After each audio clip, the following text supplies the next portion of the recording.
Less than a century ago, these fields were full of workers.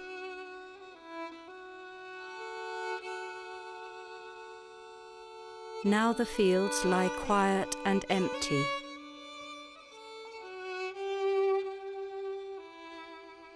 Today there is little evidence of the workers who once lived here.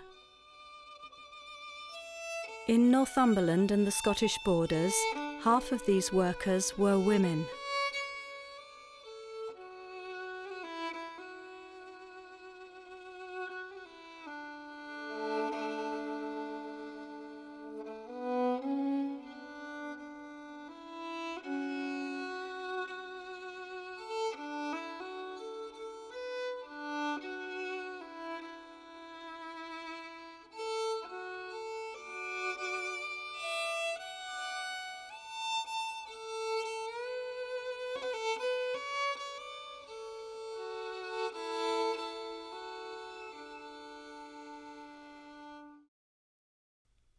People visiting this border area marvelled at the sight of so many women workers in the fields.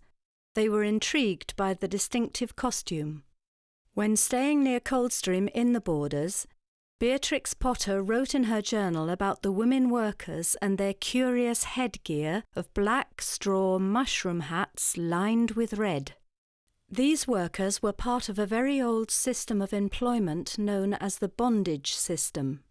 In the 19th century, the bondage system compelled married ploughmen, known as hinds, to provide another worker. This formed part of his bond or agreement with the farmer, and the worker became known as the bondager. She would shear the corn at harvest time to secure the hind and his family their cottage for the year. If there were no family members available for work, the bondager would be a stranger from the hirings. The hind gave her board and lodging with his family, and in the one-roomed cottage, with a large family of young children, the tensions can easily be imagined. The system was the cause of much resentment in the countryside, and a number of attempts were made to get rid of this burden. It was very much a system in dispute. 1866 was a particularly turbulent year when the hinds decided to make a stand against the bondage system. Older hinds remembered that this was not the first protest. In 1837, a similar, though unsuccessful effort had been made to get rid of the system. This time, fear and trepidation was tempered by the hope that times really were changing, and that they could get rid of the bondage system for good. Even though the whole countryside was in ferment, there was no change to the working day. Early in the morning, hinds and bondagers would gather together to learn what they were to do before setting off to the fields. The first woman organised her team of bondagers and would be the only one to carry a watch. She would take pride in her group of workers and would even send a bondager home to smarten herself up if she felt it was necessary. Working together in groups of as many as 12, the bondagers would perform tasks such as singling turnips, gathering potatoes and stone picking. The hind had to pay the bondager an upstanding wage in advance to secure her at the hirings. He only got his money back when the farmer employed the bondager in the fields and paid him a daily rate for her work. The money that the bondager received when she was hired caused resentment in the home. Whereas the bondager had cash to spend, the hind's wife did not. She managed the home, cared for her children and fed her family and the bondager from the hind's gains, which were payment in kind, not in cash. Although people on the farms were well fed, this did not compensate for the intrusion of a stranger in the family home. Here we are. Because of the hard physical nature of the work, a break was taken after a couple of hours. The bondagers would take this as an opportunity to chat whilst watching the world go by. What does George say about the bondage? He says if he was given an allowance for my keep and washing, he doesn't think that would be too bad. But what about when you're married? Oh, that would be awkward. He'd hate to get a lassie for the hirings, and Lena wouldn't like that.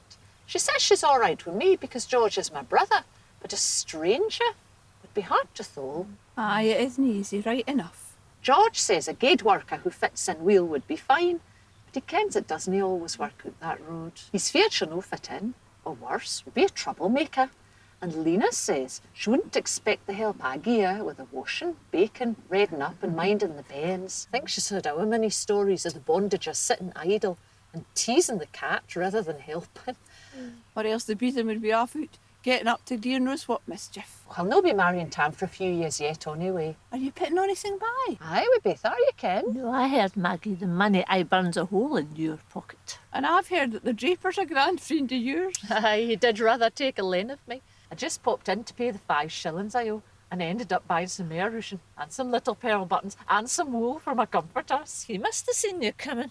Lena would be fair pet out. Her stuck at home with 3 bairns and no money. I've got a bro hat though.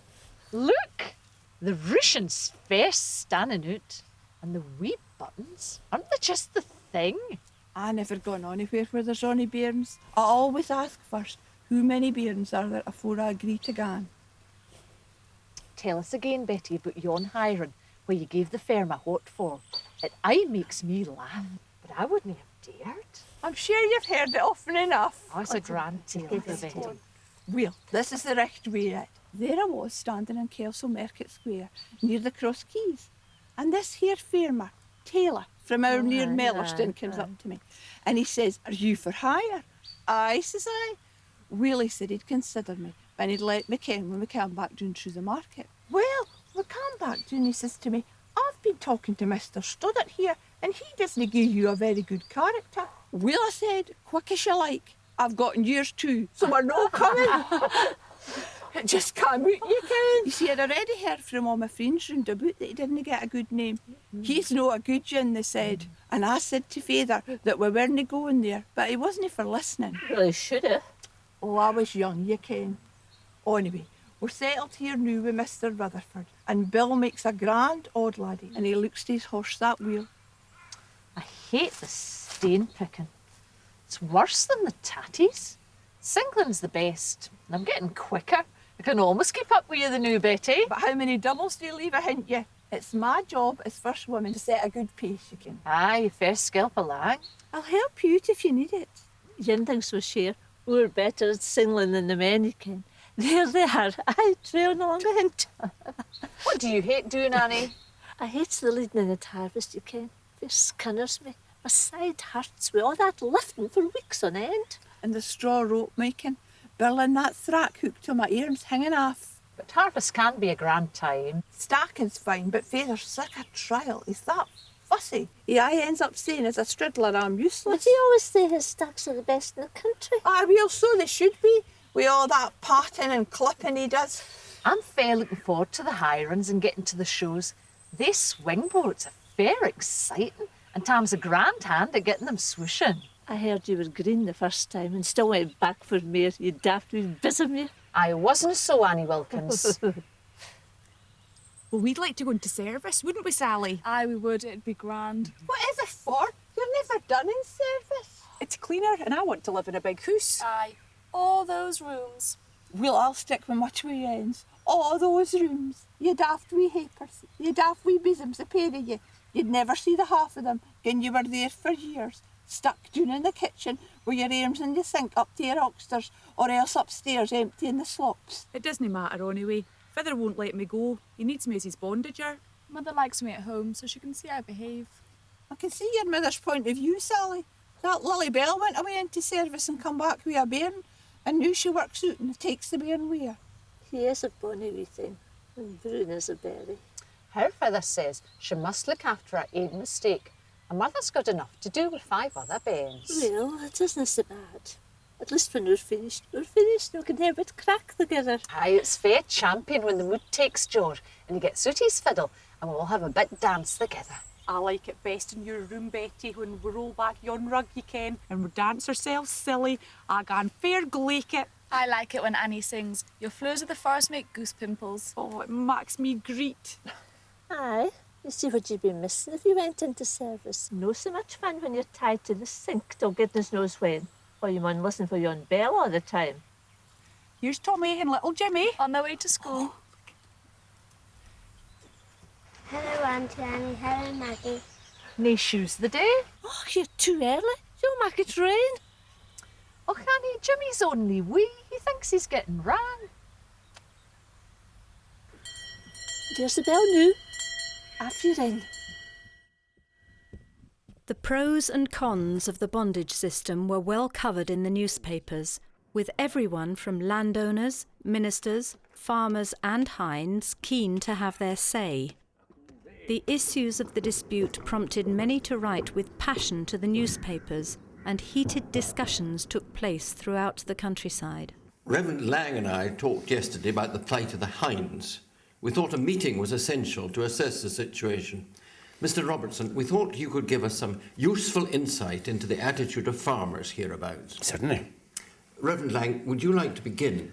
The peasantry, I know, has been of concern of yours for many years. As you know, being elderly, I can remember the last great upset with the bondage system in 1837. The hyperbole then was outrageous. I wrote to the advertiser to correct assertions made, I might add, by men who hadn't the courage to give their names, but entitled themselves a farmer. That may be, but have you got some details? Yes, certainly. In particular, they valued the Hinds cow very highly, whereas in fact in many instances the value to the hind was only in its skin.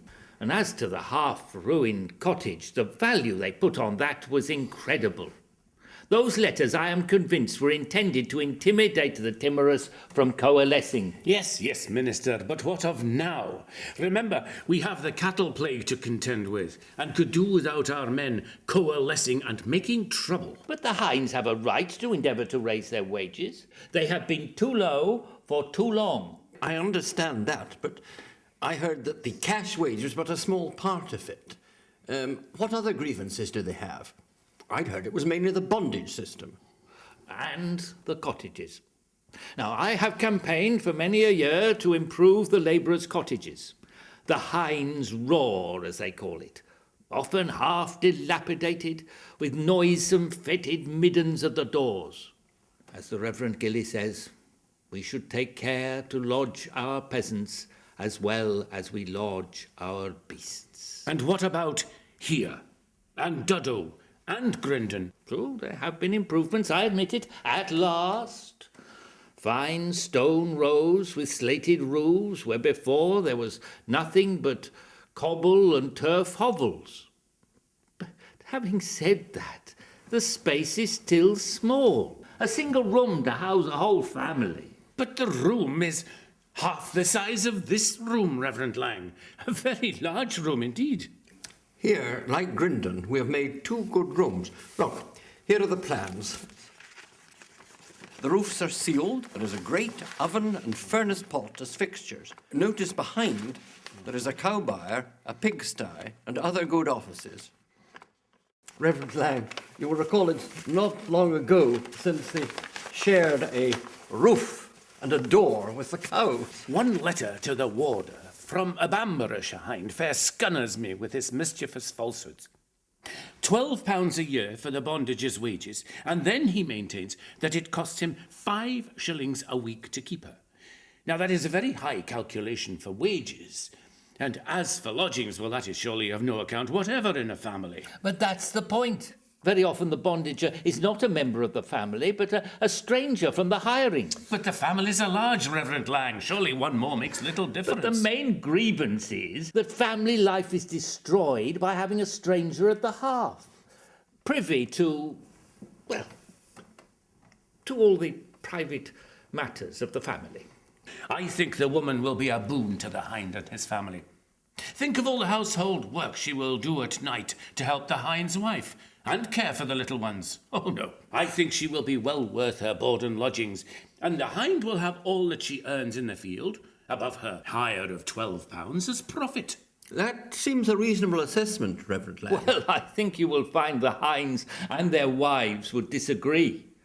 These bondagers do not care for household work. It is no rare sight to see them sitting with their arms folded or gossiping around their neighbours' cottages while their mistress is over head and ears in work. Surely not, Minister. I do not exaggerate. It's true that the hind hires the bondager as his servant, but if he tries to enforce that hierarchy, he will be met with a sneer of contempt. Well, be that as it may, the Hinds would do well to remember that much of his gains were for the bondager, and if he no longer take that responsibility, then the gains will be reduced accordingly. And another point. The security of the Hinds' house near to the farm is obtained by the bondager. This is indeed an archaic system. That archaic system also provides him with an upstanding wage and yearly hiring. The hind has no need to fear that his wife and little ones will be without their bit and sup for a whole year. Despite this, it seems to me that when John Clay wrote to the warder in January, he had critical points to make about the bondage system. Indeed, yes. He felt it was a great burden to the hinds in driving away some of our best workers. True. And his solution was to build more cottages so that widowed families could remain in the countryside and supply the extra workers. Think of the extra cost. The rents will go up. How will we afford the rents? It's bad enough as it is. That is an issue, but then so is the need for workers. He also maintained that families were being driven into towns like Berwick and Kelso. These families would only be too thankful to flee from the vices, temptations and the expense of town life. Perhaps another solution might be the bothy system? Oh, for goodness sake, have pity. I mean, surely the bothy system, with all its attendant vices, should be a last resort. Adam Spence was right when he said lack of privacy was a burden. The constant presence of a stranger when the family should be at rest and alone. It's a great intrusion. And the result is that the wife often takes on the bondage work. And then the children are left at great risk with no one to care for them except perhaps the eldest, who might be no more than 8. The hind might leave his job in the land and seek alternative employment. It is in this way that some of our most thoughtful, steady and skillful workers are lost. It's true. We have lost many good men in recent years. Yes. I've always maintained that the bondage is a tax upon marriage. It is the young married men who suffer. Yes, but how much do they suffer? Have you got figures? Oh, yes, certainly. Now, when he is young, unmarried, and living with his parents, he can expect cash and gains of £33 or so a year.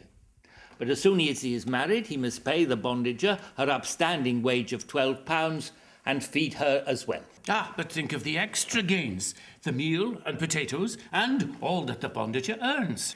Well, listening to all these points, it seems that the bondage system is a burden to many of our younger hinds. We must be prepared for change. The burden has been too much for too long. It all seems inevitable. I can see that times are changing, but I still need my workers. Well, gentlemen, the issue seems clearer. I shall read the warder with interest. Its reports will be thorough. Well, my solution will be to look for good families at the hirings. Yes, but what of the young men without families? I fear for them. Well, gentlemen, I sincerely hope matters will be resolved to everyone's satisfaction.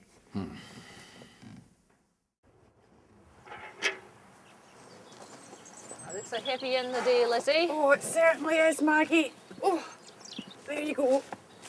Oh, have you got it? Thanks, Hen. Thank you. Right. Will you help us with our stockings later? Bet it's the heels again, isn't it? Oh, it is, yes. The dinner time break was long to ensure the horses were well rested and ready for the afternoon's work.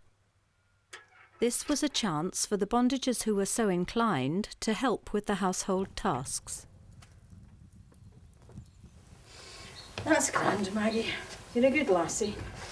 I took the other in to Annie. Her mother isn't so grand again the day. Oh dear. Well, here's Betty. She said she'd give a knock. Annie's mother's no so good then. Aye, it's a rheumatic. She's fair there. Annie's got to give her dinner and then settle her for the afternoon. It's hard, and Annie's working all day. Just to work for the house, you ken. I wish this hiring was our. All these meetings and talks, it's getting nobody on edge. George is getting that wound up, you ken. I hope he doesn't do anything silly. It's all happened before, and I'll be surprised if out comes there. Poor lucky hen, Maggie. She's that good, she helps me always. In the house and with the bairns. Well, I like to feel useful, and I'm here, so I might as well be doing something. I wish all the lassies felt like that, you ken. I worry what'll happen when you marry Tom. George says he'll choose carefully. Get a lassie with a kind face, but you'll have to choose a strong lassie. You wouldn't do the bondage yourself, though, would you, Lena? I mean, what about the Bennies? No. Maybe little Mary could look to them. No.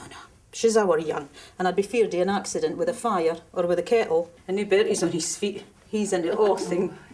Aye, when you got home, you'd be too tired to be a good mother. You'd be cross, sour-tempered. Lena, you and George are so good to me. Ony lassie should count herself lucky to get a place with you. Hand your bairnies a canny. Well, I'm meeting problems before they happen. I'll make the most of you while you're here. Mina isn't happy with Andrew and Beth, mind. Aye, she's no real suited there. Well, no wonder. She doesn't get as much as the Bennies to eat, and the Bens are that rude to you. And where does she get to sleep? With Polly, Mary and Jessie. What would be with Andrew and his loud mouth? And Beth always was a careful manager. She aye kent the richt side of a shilling that year. Right enough. Maggie, give that pot of stir. Pull the girdle over the fire.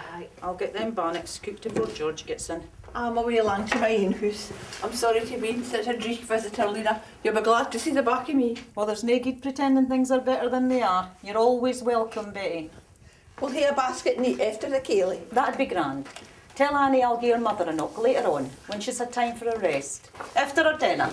And I'm away along to Lizzie's. They're after my help with her stockings. Heels again. You're a good lassie. Tell the laddies to come in for their dinner. Aye. The hiring season stretched from mid-February and continued well into March.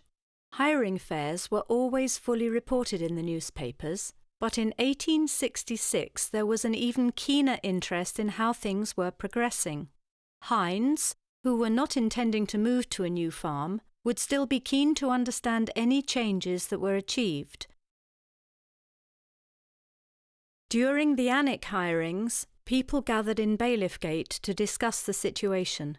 There were several attempts to draw out the thoughts of those present and thus constitute a meeting, but with little success.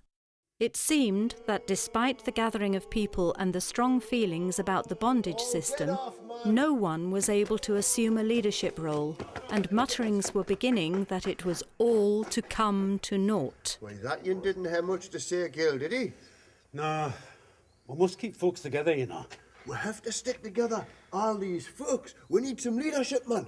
Well, I heard you did well at Northumberland at the Hinds meeting. You could do it here. Well, I do feel strongly about the hiring by the week. I could talk to them about that. But what about ye? Given half the chance, I'd talk about the bondage and what pay. Well, here's your chance. Up you go.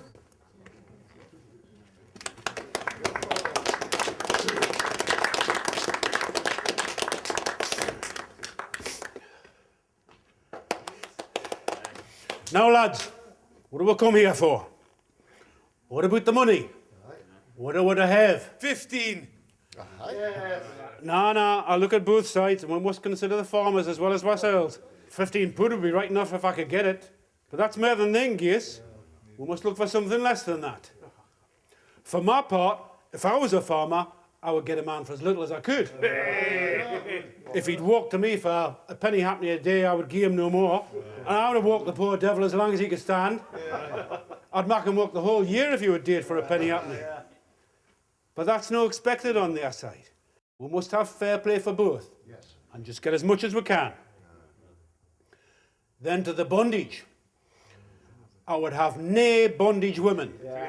If they want women, let them hire them. If a man has women within his cell, it's all very well for them to walk, but let them be hired and paid for their walk. Let we hire none for the farmer. If you hire a bondager and the farmer gives you a shilling a day for her, she takes their all out and you here at dinner time, and then you have to find her breakfast and supper for nothing. The consequence is that perhaps you have to go to your old father if you want out. You see my coat? No, I have no white coat. And if I wanted one, I should have to go to my father to get money to pay for one, as the bondager tax are my wide coats.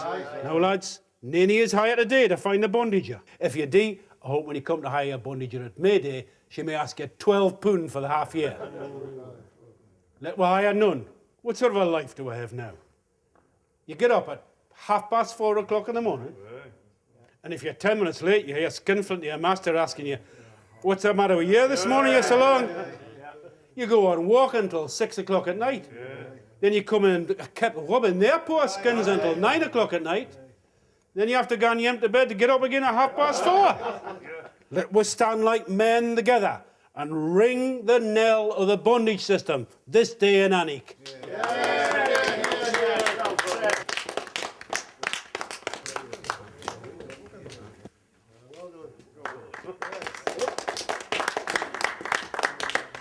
Men, our brothers acted like men at Wooler on Thursday, for they stood out and got 1 and 3 a day. And I hope the Annick men will stand out and do the same. You see, I have no wide coat, have only a plaid. That is because the bondage system makes me unable to afford one. The time has now come when every man must look out for himself. Today, we are the masters, and if we only stand together, they will have to yield to us. We've the ball at our feet, and I hope every man will assist in keeping it rolling. If any man hires the bondage today, we hope he'll be whipped out of town. There is one thing I wish particularly to tell you. Some of you are asking what you're to have a week. Some say 15 shilling.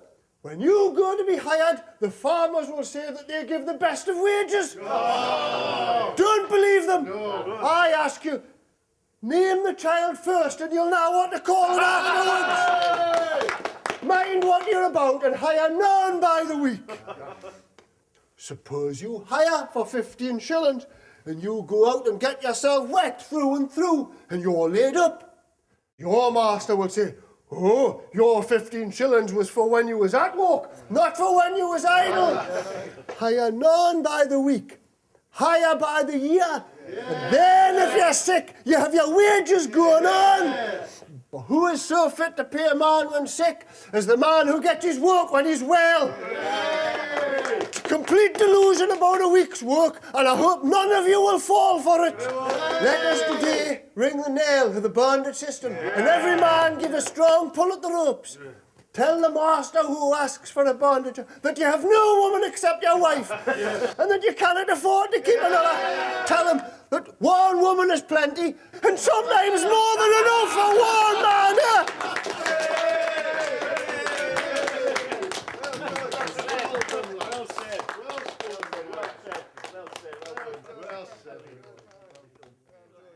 Newspapers praised the men who had taken a lead for their temperate language and reasonable demands.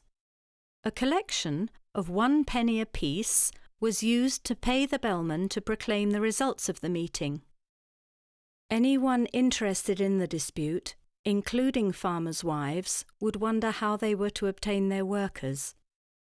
Later, newspapers reported that farmers living near to the town began to rely on workers from the town when required.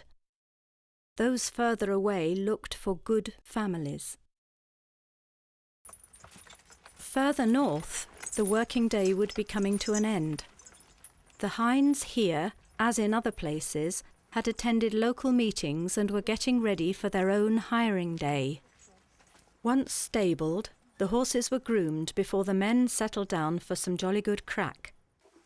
The hiring season in 1866 would bring extra topics of conversation and speculation as hopes and fears were voiced.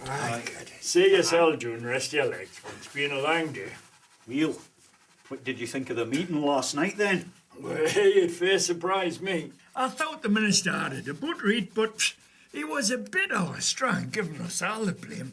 Our own fault that we aren't better treated. Rise up and adopt the motto of fair day's work for a fair day's pay. Does he know what happened in 37? Aye, my father I said they met and wrangled and planned with great fear and trembling. The whole countryside was in uproar with it.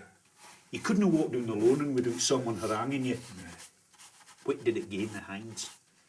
Yin, farmer frae Wooler, took his men without Bondagers, and then 3 days later at Cornhill, a Mr. Tulip of Westfield came, hired his men without Bondagers. Aye, my grandfather said the hinds were that excited they chaired Mr. Tulip up and down the market. He was gripping that chair so hard his hands were white. But the men who couldn't stand firm, they lost their best coats to these fools with shears, and there were a few bloody noses as well. What about Thompson of Boston? He had his watch lifted, a thief and pickpocket, and him, the kind of man he is, and he was just trying to calm things down. Berwick had the same carry on. Hyde Hill was fair thronging, and feyther said Mr. Ray frae Wooler spoke to the hinds for the peacock to kind of encourage them. And in the end, what did it get?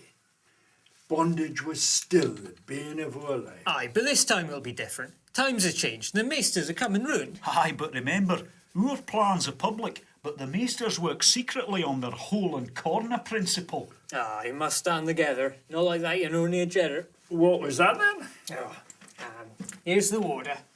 It says, a hind's effigy burnt, a hind residing in Jedburgh who had lately joined a local hinds protection association has never, thereby declaring himself opposed to the bondage system, has nevertheless re-engaged with his present employer to keep again 2 bondages. He has thereby rendered himself unpopular amongst many of his neighbours, so much so that on Monday night about 300 of them assembled near his cottage door and burnt his effigy amidst much hooting and derisive cheering. 300, you say? They must have come from miles. I wonder who organised that lot then. Surely there wasn't a cause for that amount of violence. I mean, think of his wife and the bairns, and what about his bondagers? Feyther said women stick together, but it wouldn't be easy with the maester threatening his hame. No, it wasn't the maester. It was his wife. She was feared for their bairns and their hame. It's so difficult, you know. Hard times. Did you see a letter from a Bambershire hind in the warden? Aye, he's got it right. Aye, the hoose isn't free. For the hoose are compelled to keep a bondager, gie a board and washing as well as her upstanding wage. I remember when I was first married. Mary, shearing for 20 days for the hoose, and it was nae mair than a loose box when I got it. Such a lot to do afore it was read up. Oh, Nelly gets so vexed with her present lassie. She sits around the house and never lifts a finger to help. And if I say out, she flounces off down the ra and gans gossiping with her and Lizzie and Sally. Aye, this gossiping's fair harassing. As you think of our sayings and doings in the family being banded about to entertain others, tale-bearing and thoughtless chatter fair riles me. Aye, when who come in wet and weary, who should hear the heath to cow our ain, who can then speak of our ups and our downs, our scanties and our plenties, without fear of some thoughtless bism or malicious tongue. What about Will, our at Calm? His bondage, lassie, she wasn't any good. She couldn't even shear, and his wife had again dead for, and the bairns left at him to fend for themselves. Well, didn't the bondager look after them? Nah, she'd gone sent packing. Aye, I remember old Ted telling us about his last place, and his bondager. She was a grand lassie. Well, she was down at the riverside forking up. Well, the maester forced Ted to set his wife on unloading, and her with 5 wains to care for. Little Nell only 8 and the wee un crying for his mother. Aye, it isn't right. Well, I'll certainly go on to the hirings to keep up with things. Keep in the know, Ken. Wait, I'll flit if I have to. Aye, but I thought you said you'd bide. Aye, well, we'll just have to wait and see. Socialising in these uncertain times would be even more important. In the evenings, this often took the form of an impromptu ceilidh, with many people squeezing into one of the cottages. There would always be someone who could play the fiddle for dancing and singing, and in between a good story would be eagerly sought. And then he realised he was being followed. Footsteps, he said, tripping and skipping and stopping and starting. It overpowers him and pits him in the ditch. And he stayed in the ditch, aye keeking out, until the fog had lifted and he kent the coast was clear. And he came to our door, knocked on the door, and here was Tom.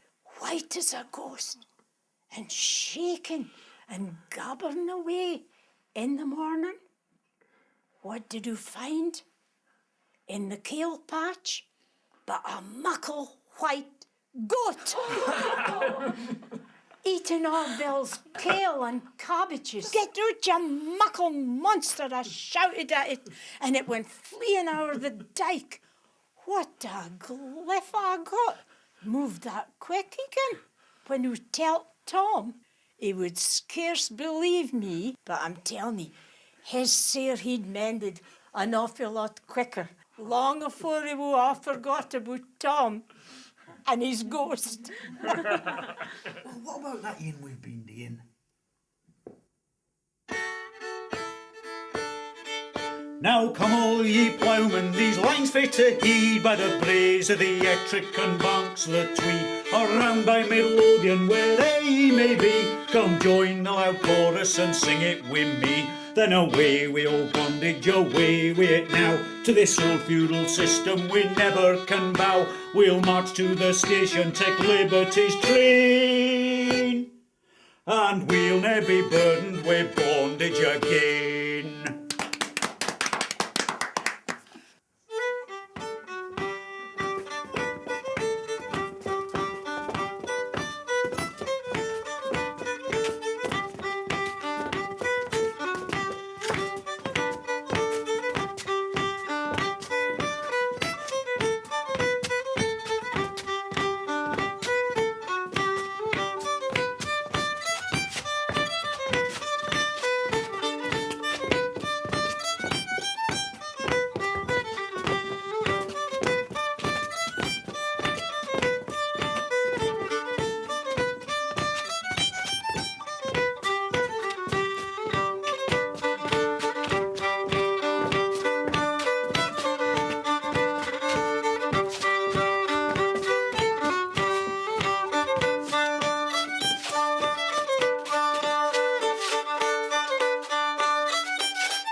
All these meetings and talks is getting up to on edge, and George is getting that wound up again. I hope he doesn't do anything silly.